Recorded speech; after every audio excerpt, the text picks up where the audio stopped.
This is a lecture from Open Tuition. To benefit from the lecture, you should download the free lecture notes from opentuition.com. Hi. In this short lecture on presentation of financial statements, we'll talk about IFRS 18, which came into the syllabus in 2025, replacing an earlier standard, IAS 1. Remember, you don't need to learn standard numbers. You will not be asked to produce a whole set of financial statements. You need to know broadly what goes where, but I'm sure you do anyway from your financial reporting and financial accounting studies. I'm just going to point out a few things here of particular importance in this exam. First of all, there's a list of the different financial statements. Well, that's fine. We won't really be asked for that list, but you'll remember the principal ones are the balance sheet, otherwise known as financial position, and then the performance statements, which are P&L and other comprehensive income, and finally, again, the cash flow, plus endless notes.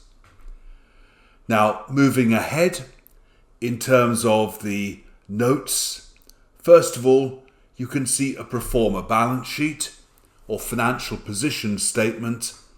Again, you're very familiar with that format. I just want to point out two things. One point which was introduced in IFRS 18 is that companies must show separately goodwill on the face of the statement for financial position.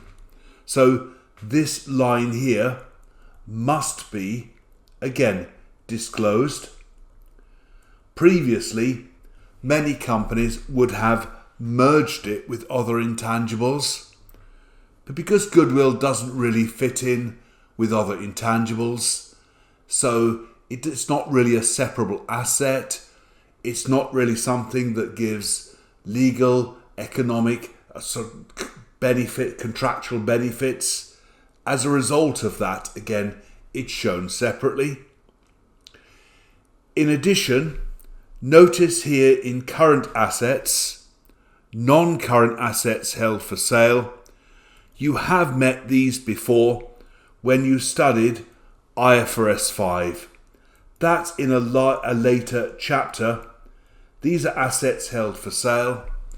Once you actually decide to sell the asset, and it looks like the sale will go through, they're valued at the lower of the carrying amount and the selling price less cost to sell, and then shown in current assets. Just a reminder that they're there. That's all with the balance sheet. In the next statement, profit and loss and other comprehensive income, again remember it's two statements. First of all, profit and loss, and secondly, other comprehensive income. I want you to notice these lines here. Operating profit and profit before financing and income tax, and also profit before income tax. Now, companies have always disclosed profit before tax, but in terms of the other lines, it's been very hit and miss and very difficult to compare companies' accounts. But these three lines must now be disclosed.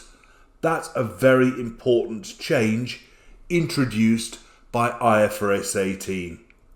So those three yellow lines must be disclosed separately. You must show operating profit and call it operating profit.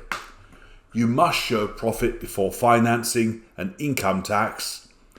And so very, very important there in terms of splitting the profit and loss up. Also notice further down the profit and loss, but this is a reminder again from what you met in financial reporting. Just as we show assets held for sale in the balance sheet, so we also show discontinued operations separately in the profit and loss. Just highlighting these. Again, this is IFRS 5. So if you have got operations which are held for sale or already discontinued, the results are shown separately. People don't really want to know when they're predicting results about what won't be there next year. They really want to know about continuing operations. Everything above this line, the blue line, is the profit and loss. Underneath it is other comprehensive income. You'll learn a lot more about that as you progress in SBR.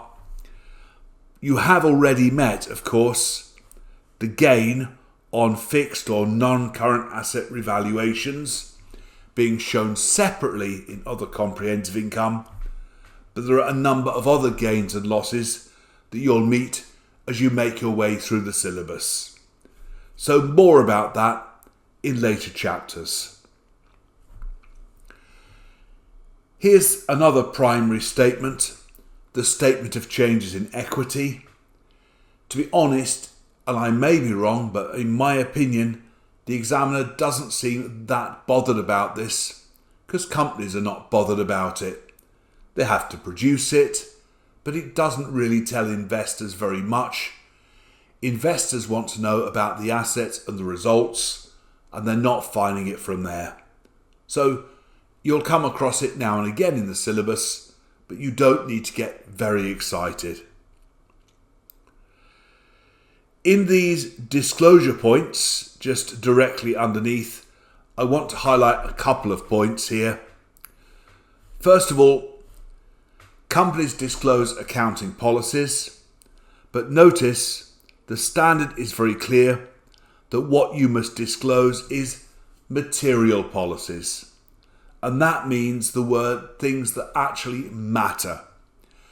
There's been a history of over-disclosure. So what tended to happen is that if anything might be significant, it got disclosed, which meant there was far too much disclosure in financial statements. So only things now that are genuinely regarded as material. Things again could be material by size, or they could be material by nature. So again, if you consider it really matters to investors, then we would disclose, not otherwise. But more about that later when we talk again about materiality later in the syllabus. A little bit further down in point 4, a reminder of what I showed you in the profit and loss. This is new in IFRS 18. Companies must use these subheadings: operating profit, profit before financing and income tax. As I've said here, the profit and loss therefore appears in 3 sections. Here is the operating results, now the results from investing, now the cost of financing, and that probably rings bells with you because that's also the shape of the cash flow statement. Final point I'd make now is in point 7, and that's to say IFRS 18 is not very keen on this word other. So it's very easy to say words like other income, other assets. Of course, people say, well, what are these other income? What are the other assets? It's like the Prime Minister saying, my other policies, I've got some other policies, we want to know what they are. So therefore, the standard encourages companies to be more descriptive.